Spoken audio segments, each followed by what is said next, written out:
우리 성가대 찬양 대단히 감사합니다. 오늘은 로마서 세 번째 제가 설교를 하려고 합니다. 늘 로마서를 볼 때마다 그런 생각이 들어요. 참 쉽지는 않다. 한편으로는 우리에게는 말씀을 가로치는 보혜사 성령이 있기 때문에 걱정하지 마시고 성령을 사모하면서 집중하시면은 하나씩 하나씩 깨달아질 겁니다. 특별히 귀는 활짝 열고 마음도 열고, 눈은 필요하다면 여러분 주보에 들어가 있는 간지 있잖아요. 원고도 한번 보고, 그 다음에 손은 연필을 잡고 메모하면 됩니다. 보면 그래서 하나씩 하나씩 깨닫는 시간이 좀 되었으면 합니다.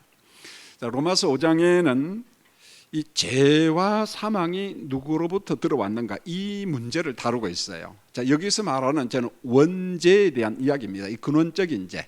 그래서 죄의 삭은 사망이다라고 이야기한 그 원죄를 다루고 있습니다.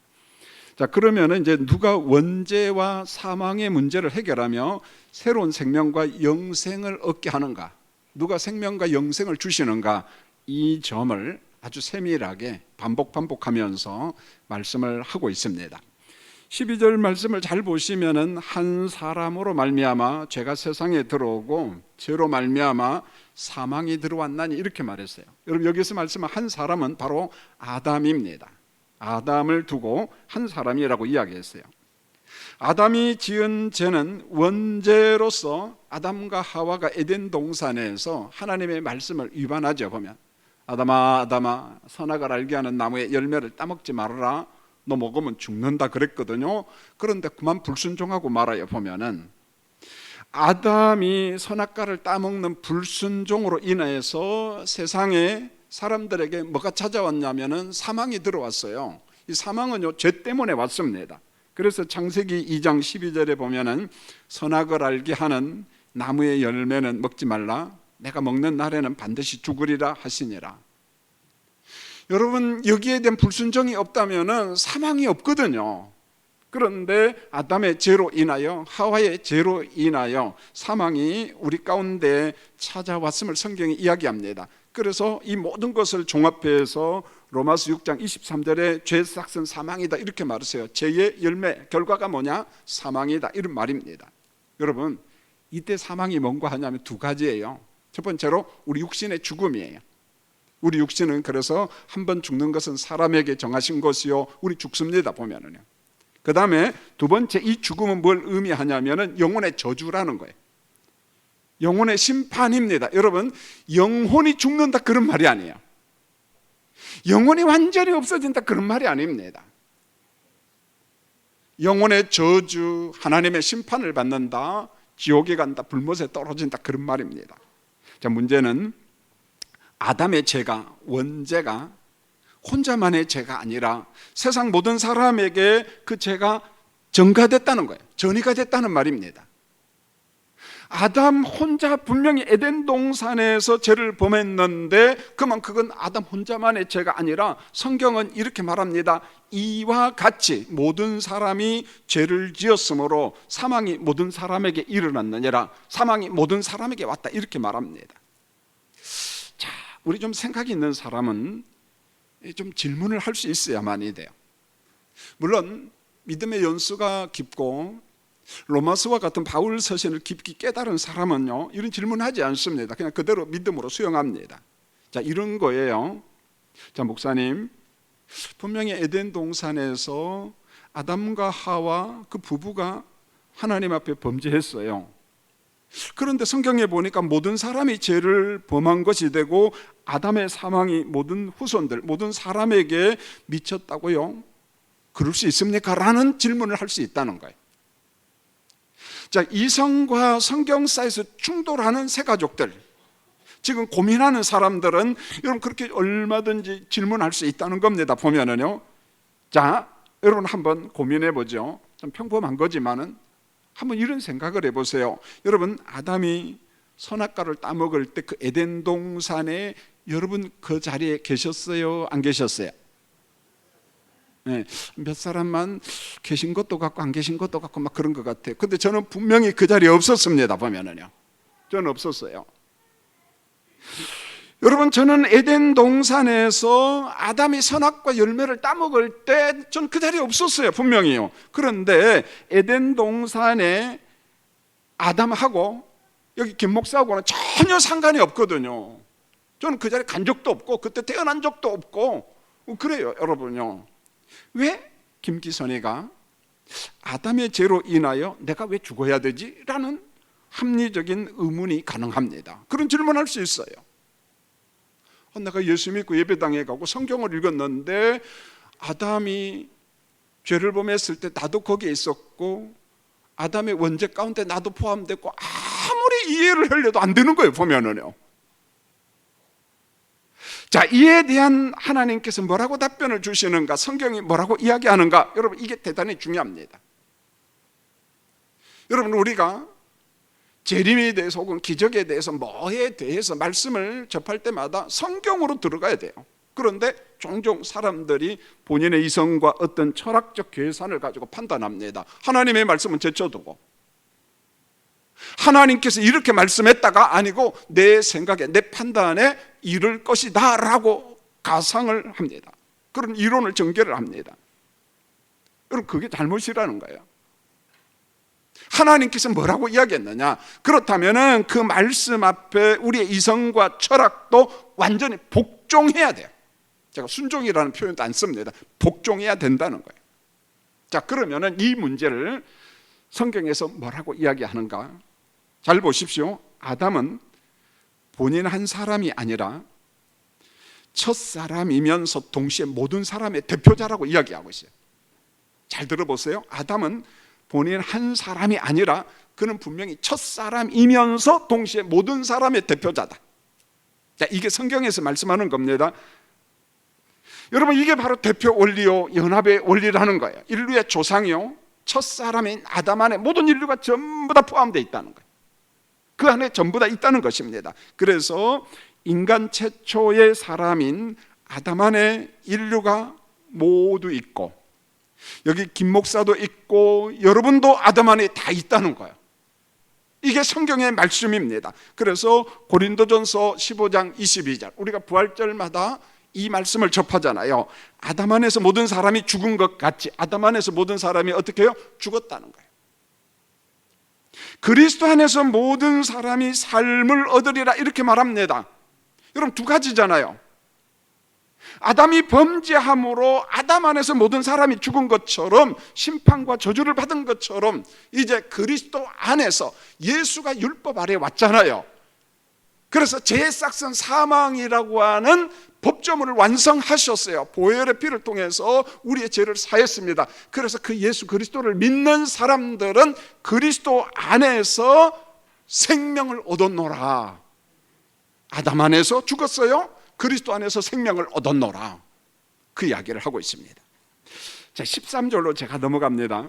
여러분, 13절에는 율법 이야기가 나와요. 그러니까 좀 성경이 왔다 갔다 합니다.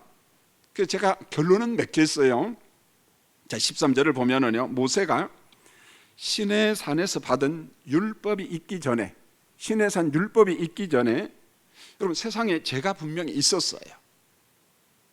그런데 모세가 받은 율법이 있기 전에도 죄가 있었지만 사람들이 죄를 죄로 여기지 않았다는 거, 어떤 것은 죄인지도 몰랐어요. 왜? 법조문이 없다 보니까 이게 죄인가 아닌가, 심지어는 죄인데도 불구하고 죄인 줄 몰랐습니다. 보세요, 율법이 있기 전이라는 표현이에요. 율법이 있기 전에. 자, 모세가 이스라엘 백성들을 이끌고 홍해 바다를 건넜습니다. 광야에 들어갔어요.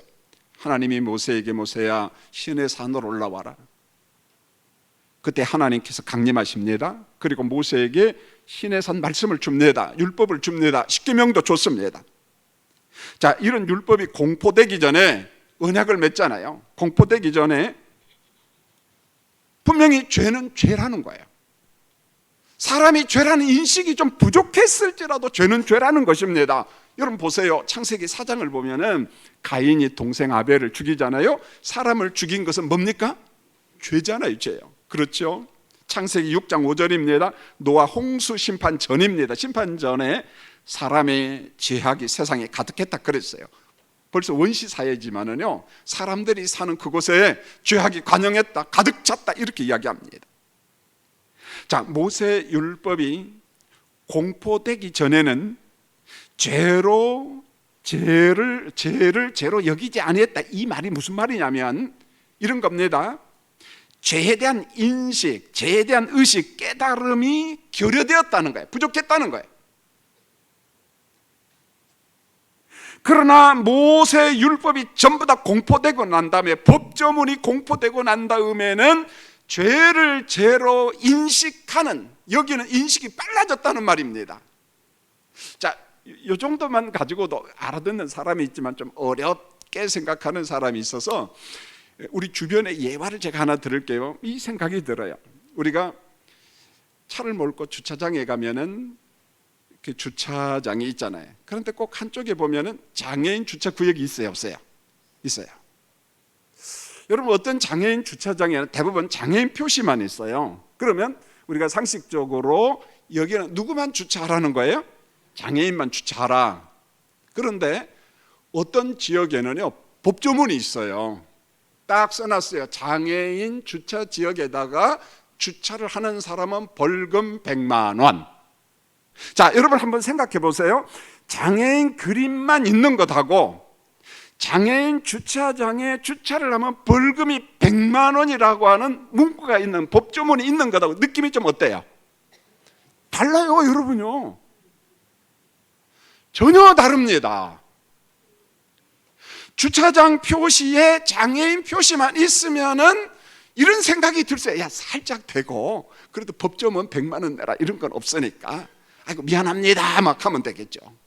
잘못이에요. 그러나 법조문이 있으면은 100만 원 범칙금을 내야 된다는 거예요. 뭔가 우리에게 오는 느낌이 전혀 다르다는 거예요. 이거예요. 율법이 있기 전과 율법이 있기 후의 차이점이 이거라는 거예요. 오늘 이 말씀을 하고 있어요. 그러면서 오늘 본문 20절을 보면은 율법의 목적을 이야기하는데 참 단순한데 이 말씀을 굉장히 혼란이 와요. 알쏭달쏭합니다. 자, 여러분 20절을 같이 한번 읽고 제가 설명을 드릴 테니까, 자, 20절 같이 한번 읽겠습니다. 시작. 율법이 들어온 것은 범죄를 더하게 하려 함이라. 그러나 죄가 더한 곳에 은혜가 더욱 넘쳤나니, 이렇게 말했어요. 자, 여러분 한 번만 더 잘 보세요. 스크린 보고 정말 하나 알고 가야 돼요. 시작. 율법이 들어온 것은 범죄를 더하게 하려 함이라. 그러나 죄가 더한 곳에 은혜가 더욱 넘쳤나니. 저도 믿음의 연수가 오래되고 목회자의 길을 가지만은요, 이 말씀이 그냥 확 와닿지는 않아요. 사실은 이렇게 좀 빙빙 돌려놨나, 이런 생각이 들어요. 일반 평신도들이 알기는 참 어렵겠다, 그런 생각이 좀 들어요. 자, 저랑 같이 해석을 해보죠. 율법이 들어온 것은 범죄를 더하게 하려 함이라. 외적인 문장만 놓고 보면은 율법이 들어온 것은 율법 때문에 우리가 더 많은 죄를 범하게 하는 거야? 그런 말일까? 아니에요. 율법도 하나님의 말씀이에요. 하나님의 뜻이 그 속에 있어요.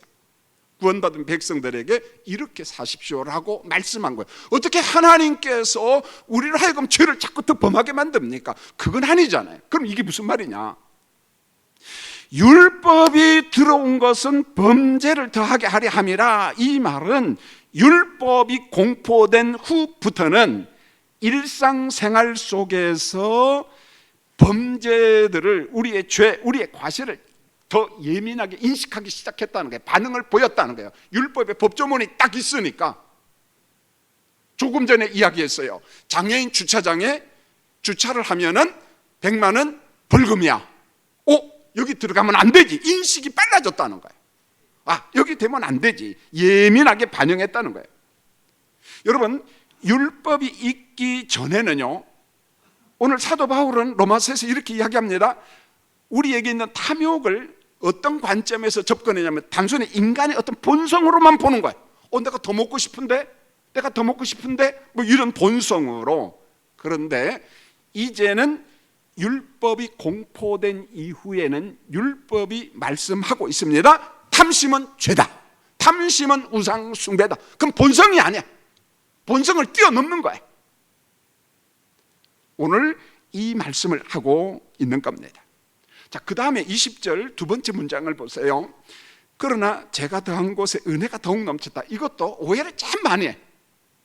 목사님, 제가 더한 곳에 은혜가 더욱 넘쳤으니까 뭘 더 많이 지쳐? 이거 보세요. 죄를 더 많이 지차는 말 아닙니까? 죄를 많이 지어야지 은혜를 많이 받는 거 아닙니까? 라고 이야기하는 사람은 제발 그 생각을 버리시기 바랍니다. 오늘 제 앞에다 다 놓고 가세요. 할렐루야. 그 말이 아니에요, 여러분요. 이게 무슨 말이냐? 이런 겁니다. 이걸 로마서 7장에서 사도 바울이 기가 막히게 설명을 해요. 또 사실은요. 자, 이런 겁니다. 공포된 율법이 있고 난 이후부터는요, 무슨 생각이 드냐? 내가 나를 보니까 죄가 왜 그렇게 많아? 하나에서 열까지 온통 죄야. 내가 행하는 것이 전부 다 죄야. 자, 그렇다면 이 죄의 문제, 이 많은 죄의 문제를 어떻게 해결할 것일까? 사도 바울도 막 탄식을 합니다. 오락 공부한 몸이 이러구나. 내가 좀 어떻게 할까? 그런데 그때 성령께서 말씀합니다. 바울아 바울아, 기사나 기사나, 내가 있잖아. 누가? 성령이 이렇게 말합니다. 이제는 성령의 능력으로 죄를 대적하고 죄를 억제하는 은혜와 능력을 더 많이 받고 있지 않아? 이 말이에요. 우리가 믿는 성령께서 우리에게 그런 은혜와 능력을 넘치게 주시는 겁니다. 죄를 범하지 못하도록 성령께서 막 은혜를 줍니다. 죄를 범하지 못하도록 능력을 줍니다. 죄를 대적하도록 성령께서 큰 은총을 베풀어요. 내 안에 죄가 많다는 말은 공고한 몸이 이러구나. 이걸 어떻게 이길까? 성령께서 그것을 대적하고 이길 수 있는 은혜와 능력을 막 부어주신다는 말이에요. 은혜가 넘친다는 말입니다. 은혜가 넘친다. 여러분, 이제 14절로 갑니다. 아담으로부터 모세까지 아담의 범죄와 같은 죄를 짓지 아니한 자들까지도 사망이 왕노릇했다. 이미 설명을 했어요. 여러분, 14절은 이 12절을 보충 설명하고 있는 거예요. 이게 14절과 12절은 연결된 말씀인데, 자, 여기 보세요. 아담으로부터 모세까지라는 문장이 나오니까 설명을 합니다. 모세뿐만 아니라 모세의 부모님, 모세의 형제들, 그리고 동시대 사람들, 아니 오늘 우리까지 아담과 같이 에덴 동산에서 선악과를 따먹지 않았어요. 다시 확인합니다. 여러분, 에덴 동산에서 아담과 함께 선악과를 따먹었어요? 안 따먹었어요? 말을 하는 사람은 따먹었구만. 몇 개 따먹었어요? 여러분, 우리 분명히 따먹지 않았습니다. 그런데 아담과 동일한 죄를 범하지 않았지만은, 선악과를 따먹지 아니했지만은, 그럼에도 불구하고 아담의 사망과 저주가 모세에게도 임했고 모세 부모님에게도 임했고 그 시대 모든 사람에게 뭔 노릇했다? 왕 노릇했다. 오늘 우리에게도 무슨 노릇했다? 왕 노릇했다. 이 말은 이런 거예요. 제가 왕 노릇한다는 말은, 아담이 범한 원죄, 근원적인 죄가 왕 노릇한다는 말은 인간이 죄의 세력을 대적할 능력 자체가 없다, 그런 말이에요. 인간이 나름대로 선한 양심이 있고 선한 의지가 있는데 이걸 가지고 우리 안에 왕노릇하는 죄악의 법을 이길 능력 자체가 없다는 말입니다. 이걸 가장 실감 있게 고백한 사람이 바울이에요. 내가 선한 의지를 가지고 선하게 살려고 참 노력을 많이 합니다. 그런데 시간이 지내놓고 보면 결과는 선한 자리에 내가 있는 게 아니라 전혀 내가 생각하지 않은 악한 자리에 있어요. 자, 우리가 송구영신 예배를 드리잖아요. 여러분 어떤 결심합니까? 뭐 나름대로 사업도 잘 되게 해주시고 뭐 그런 것도 합니다만은 가끔 그러잖아요. 하나님, 내 약점이 이겁니다. 그러나 이것 좀 고치고 싶은데 하나님 내게 좀 은혜를 주세요. 이런 거예요. 쉬운 일로. 부부가 있습니다. 그래서 하루가 멀다 하게 싸워요. 근데 예수는 또 잘 믿어. 그런데 그게 아니라는 것을 성령께서 말씀하시잖아요. 그 고치려고 노력해요. 감사헌금도 합니다. 하나님, 내년에는 부부싸움 안 하게 은혜 주세요. 감사헌금 누구누구. 근데 그렇게 감사헌금하고 그날 저녁에 못해요? 또 싸워요. 그러면은 마음이 참 괴롭잖아요. 여러분, 부부싸움을 자주 한다고 해서 그리스도 밖에 있는 사람이에요? 그리스도 안에 있는 사람이에요? 안에 있어요. 여러분, 부부싸움 했다고 여러분 지옥 가는 게 아니에요, 여러분요. 무슨 말입니까? 내가 은혜 받고 구원받은 백성이지만은 내 의지를 가지고 선한 것을 하고 싶어. 부부싸움도 안 하고 싶어. 그런데 안 된다는 거예요, 여러분요. 그래서 죄가 우리 안에서 왕노릇하는데 내 의지 가지고 그 법을 갖다가 이길 재주가 없다, 능력 자체가 없다는 거예요. 이게 우리 인간의 의지예요. 여러분의 선한 양심 가지고 안 되더라, 그런 말입니다. 그 다음에 아담은 오실자의 모형이라 그랬어요. 아담은 오실자의 모양이라. 여러분, 아담과 오실자이신 예수님과는 모형론으로서 대표 요것은 비슷하지만은 본질은 전혀 달라요. 자, 이런 겁니다. 아담은 인류의 대표예요, 대표. 그리고 범죄의 시조입니다, 조상이에요. 죄악성 사망의 조상이 누구다? 아담이에요. 속상하죠? 그래서 아담을 일컬어 옛사람, 옛시대 대표, 그렇게 이야기합니다. 그러나 예수 그리스도는 죄가 전혀 없는 하나님의 아들이에요. 메시아입니다. 히브리서 기자가 그런 이야기를 해요. 인간의 연약함을 다 채우려 했지만은 그분은 죄는 없다. 죄가 없으십니다. 그러므로 하나님의 의 구원을 이루시기에 오신 예수는 누구냐? 새 사람의 대표, 새 시대의 대표입니다. 하나님을 믿는 사람들의 대표예요. 물론 14절에서 아담이 되었든지 간에 예수님이 되었든지 간에 대표라고 하는 차원에서 아담은 오실자 예수 그리스도의 모형이다, 그 이야기를 하고 있는 거예요. 자, 15절로 넘어갑니다. 15절 16절. 이 은사는, 은사라는 말이 나와요. 이 은사는 무슨 말인 거냐면은 고린도전서 12장에 있는 은사장에 있는 은사 말고, 뭐 방언의 은사, 병고침의 은사, 그런 은사 말고요, 오늘 여기서 은사는 하나님이 베푸신 구원의 은혜입니다. 은혜. 이 은사는, 구원의 은혜는, 여러분, 복음 안에는 하나님의 은사, 하나님의 은혜로서 구원이 있다, 의가 있다, 의롭다 여기시는 하나님의 은혜가 있다, 그런 말입니다. 여러분, 한 사람 아담의 범죄로 인하여 많은 사람이 죽었어요. 이때 죽음이라는 건 뭔 말인지 이제 이해가 됐죠? 자, 육신의 죽음, 영혼의 저주입니다. 영벌이에요. 지옥입니다. 그런데 한 사람 예수 그리스도의 은혜로 말미암아 선물이 임했어요. 구원이 들어왔어요. 의롭다 여기심을 받았습니다. 그런데 이 선물이 조금이 아니라 넘쳤다라고 이야기하고 있어요. 많은 사람에게 넘쳤다. 많은 사람이 구원을 받았다는 거예요. 많은 사람이 구원을 받았다. 여러분, 선악과를 따먹은 아담의 불순종으로 인하여 많은 사람이 죽은 것처럼 반대로 죄 없으신 예수님의 죽음과 부활하심을 통해서 많은 사람이 은혜로 구원을 받았어요. 오늘 그 말씀을 이렇게 이야기했습니다. 의롭다고 여김 받은 사람은 소수가 아니라 조금이 아니라 복음을 믿는 사람들이 많다라는 표현을 선물이 넘쳤다 이야기하고 있는 거예요.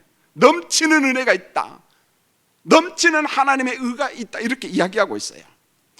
제가 어떤 영상을 하나 보았는데요, 영상을 볼 때마다 가끔 그런 생각이 들어요. 일반 평신도들이 이것을 잘 분별해야 될 텐데, 이런 생각이 들어요. 한번 들어보십시오.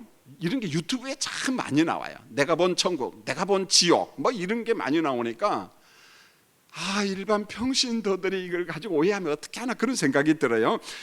똑같은 시간에 2,000명이 있었는데 2,000명이 함께 죽었어요. 그런데 그 2,000명 중에 1,950명은 지옥으로 가고 50명은 천당으로 갔습니다.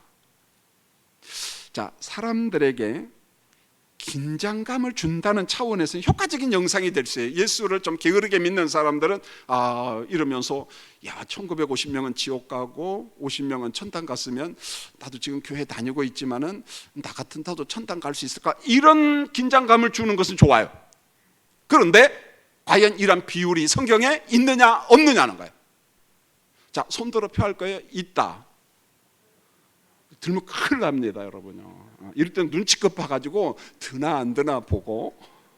여러분, 성경에 있어요 없어요? 그런 비율은 없습니다. 여러분, 15절을 다시 봅니다. 아담의 범죄로 많은 사람이 죽은 것처럼 불못에 간다는 거예요. 만약에 하나님의 구원이 없다면 많은 사람 정도가 아니라 인류 전체가 저주받아야 돼요. 몽땅 다 저주받아야 돼. 단 한 명도 건진받을 수 없어요. 반대로 예수님의 은혜로 많은 사람이 넘치는 선물을 받았어요. 넘치는 구원을 받았어요. 의롭다 여김을 받았습니다. 자, 성경을 그대로 보면은 구원받지 못한 사람도 많지만 구원받는 사람이 제가 보니까 좀 더 많은 것 같아요. 넘치는 선물이라고 이야기했거든요. 이 문장 표현을 보면은, 사랑하는 성도님들 확인합니다. 여러분 예수 믿지요? 하나님의 넘치는 선물이 여러분 가운데 있음을 믿습니다. 제발 흔들리지 말았으면 좋겠어요. 본문 16절로 19절에 보면 핵심은 딱 한 가지입니다. 한 사람 아담의 범죄로 인하여 심판과 정죄를 받고 사망이 왔어요. 아담 안에서 사망이 왔습니다.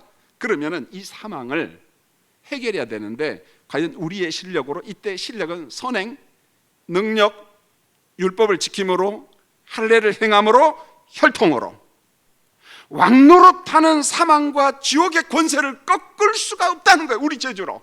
그런데 이 세상에 종교가 딱 두 개밖에 없어요.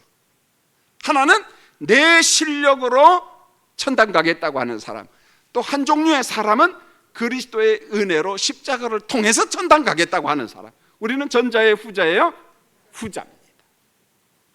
많은 종교가 있지만은 종교를 분류를 하면은 두 종류밖에 없어요. 두 종류밖에 없습니다. 반대로 한 사람 예수님이 율법 아래 오셔서 속죄의 피를 흘렸습니다. 예수님은 반드시 율법 아래 와야 돼요. 율법의 정죄를 받은 죄싹선 사망의 문제를 해결하기 위해서는 그리스도께서 율법 아래 와서 율법의 정죄를 받고 사망과 저주를 받은 자들을 건져내기 위해서 그리스도께서 율법 아래 온 거예요. 피를 흘리심으로 제사함이 있는 거예요. 속량함을 받는 겁니다.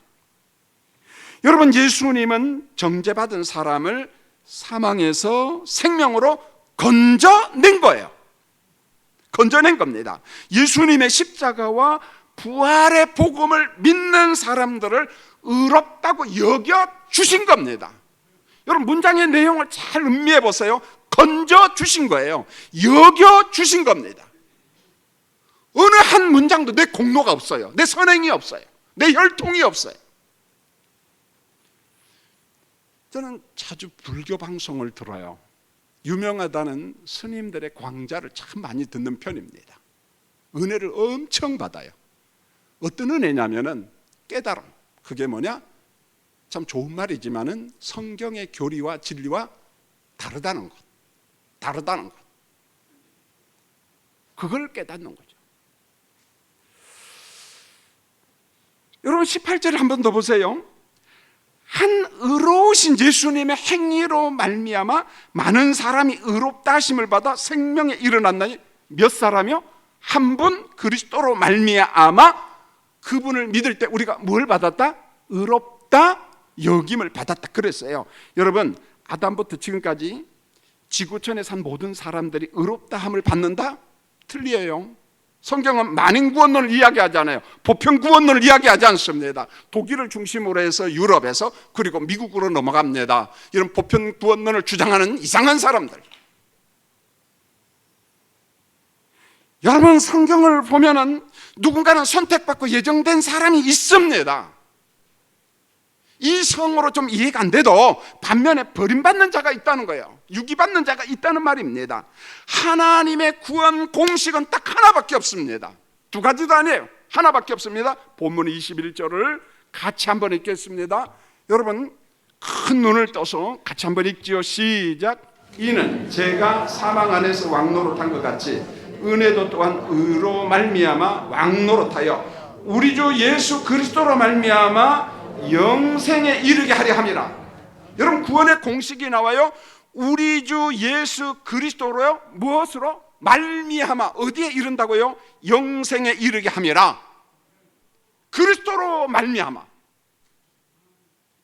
예수님의 십자가를 믿는 사람들, 바로 그 사람이 의롭다 여김을 받는다, 이렇게 말해서 보편구원론이 아니에요. 만인구원론이 아니라는 거예요. 보편구원론을 주장하는 사람들은 하나님의 사랑을 지독히도 강조해요. 하나님은 사랑이기 때문에 히틀러를 징벌하지만은 끝내는 그도 건져냈다, 뭐 이런 논리예요. 성경에서 뭐라고 이야기하냐가 중요한 것이 아니라 자기 논리, 자기 이론, 자기 철학. 여러분, 예수를 그렇게 믿지 마시기 바랍니다. 여러분, 아담의 원죄, 그리고 저주와 사망의 죄, 영벌의 죄를 추방하시는 분은 하나님이셔요. 성자 예수 그리스도입니다. 예수님이 이루신 십자가의 보혈로 원죄, 근원적인 죄를 씻어낸 겁니다. 근원적인 죄를 속량하신 겁니다. 다시 사신 예수님의 생명의 부활로 우리의 영혼을 저주에서 건져냈어요. 건져냈습니다. 좀 골로새서 1장 13절을 14절 읽다가 참 많이 은혜가 되고 가슴이 참 찡하고, 골로새서 설교를 준비하면서 참 큰 은혜를 받았어요. 여러분과 한번 나누고 싶은데요, 여러분 골로새서 1장 13절로 14절에 보면은 하나님의 그 은혜가 어떻게 나타나는가 한번 읽어보겠습니다. 자, 한번 차분히 읽죠. 시작. 그가 우리를 흑암의 권세에서 건져내사 그의 사랑의 아들의 나라로 옮기셨으니 그 아들 안에서 우리가 속량 곧 제사함을 얻었도다, 이렇게 말합니다. 제가 한 번 더 읽겠습니다. 그가 우리를 흑암의 권세에서, 어둠의 권세에서, 지옥에서, 영벌의 심판에서 건져내사, 십자가의 보혈로 건져내사 그의 사랑의 아들로 옮기셨으니, 여러분 문장 하나하나가 우리하고는 전혀 상관이 없어요.